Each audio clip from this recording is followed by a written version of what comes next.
Greetings, friends. It's an honor once again to welcome you back to Rick's Garage. This morning, everything is in total disarray. Last night, my nephew was here working on his car. The car you see before you, it's a 2005 Chevy Cobalt. He's replacing most of the front suspension components. Right now, he's got the struts out, he's got the control arms out, he's got the steering knuckles out. Now, one of the reasons everything is a mess here is I don't allow anyone to put any tools away. I just tell them leave everything where it is. The reason for that is I'm very particular about where my tools are kept so I can lay my hands on them, and every time someone tries to help me put something away, I cannot find it afterwards.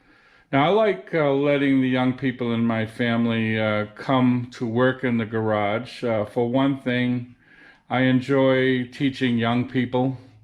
When I was still working, I trained a lot of the young people in my shop. If they're coming to work in my garage, I get to see them a little more often. I enjoy having them here, and I enjoy helping them with their cars. Well, last night he had an issue. He could not get his lower control arm out.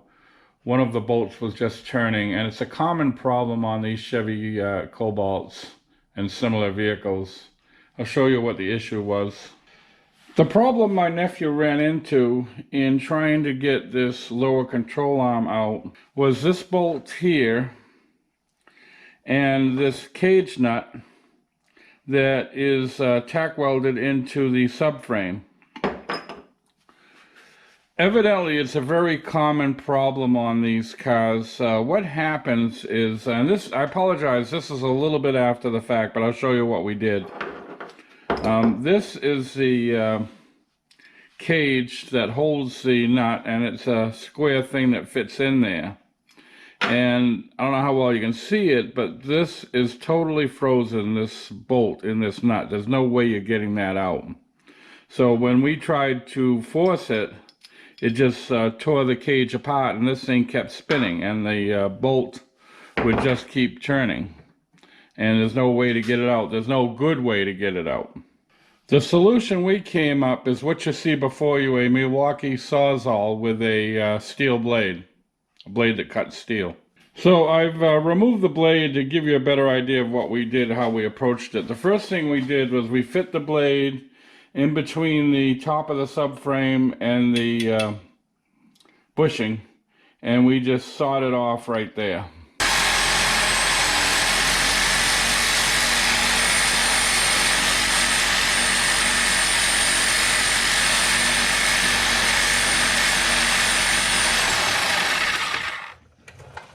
Now, the idea of that was to get the bolt to drop out, and then we could, there's enough room above to punch this straight up and get it out. That did not work as planned. We did indeed were able to cut this across, but as you can see, we kind of welded the bolt right to this. My hope was that the bolt would drop out, and it absolutely would not. It was frozen right in here in this bushing, the steel part of this bushing. So then what we did is we went from the bottom side and cut through the bolt again from the bottom side. So after doing that, this thing pulled right out with no problem. So with that out of the way, we're able to take a punch and punch this straight up. I'll try to give you a little bit of a close-up here. The cage is connected to the subframe by three little spot welds, three little tack welds right there. So what you've got to do is you've got to punch this up and break those three welds.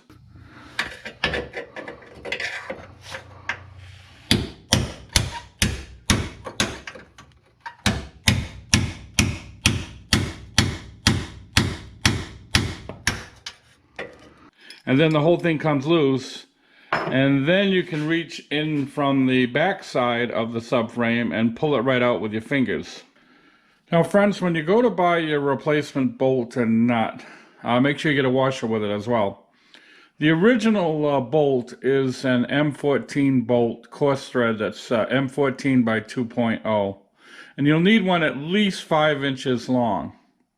Now, if you cannot get a metric bolt, A ½ inch will do. A ½ inch is just a few thousandths smaller than the M14 bolt, but a ½ inch will do. But just make sure it's 5 inches long at least. You have a nice washer and a nut. And do yourself a favor, when you put it back together, put a little anti-seize on it so the next poor soul won't run into this problem. I hope you can see this okay. Here's a look at the back side of that subframe. You can see there's room to get your fingers in there, get the replacement bolt and washer in there, and to get a wrench on that nut. So that's all I've got here. This is how we approach this problem. It's really a difficult one. If you're really lucky, you can get away with cutting just the top part out and the bolt will drop out. We were not so lucky, so we wound up having to cut both ends to get it out. It's a really terrible design by GM. I really saw no other way out. I thought possibly from that space I just showed you that you could get a vice grip on this thing here, but the cage is in the way. And even if we could get a vice grip on it, this thing's totally frozen, so there's no way we were getting it out no matter what we did. So the only alternative I saw was to cut it like we did with a Sawzall. So I want to thank you once again for watching Rick's Garage. I hope if you run into this problem, this will be of some sort of help. Before I go, I'll post 2 videos to your left. Feel free to click on one of the others should you find them of interest. And to your right, as always, will be a picture of my avatar in the form of my trusty German Shepherd. Feel free to click on that if you wish to subscribe.